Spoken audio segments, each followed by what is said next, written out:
The Tightwad Gazette has many ideas for saving money.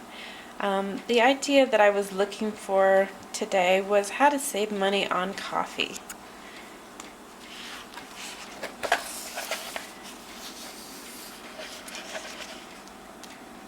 And there are a few ideas how to save money on coffee. One is to switch brands and purchase coffee with a coupon. Another is you make your coffee go farther by reusing your coffee grounds with half as much fresh grounds added to the old ones. And another is you decide to drink half as much of coffee.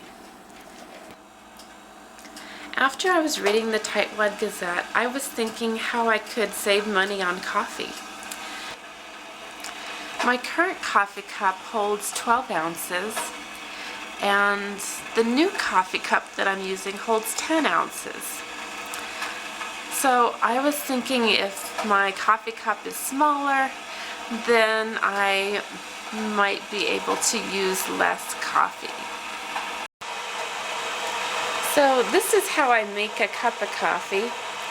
I'm using this pour over kind of contraption, and I'm using a reusable coffee filter, and I will be sure and put a link in the description below on how I make my own coffee filters.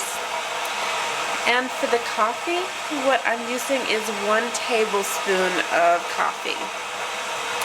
And with my previous coffee cup, I was using 2 tablespoons.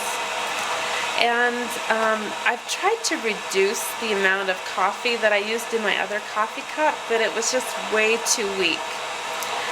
So for some reason, just using a smaller coffee cup and half of the coffee grounds makes for a satisfying cup of coffee.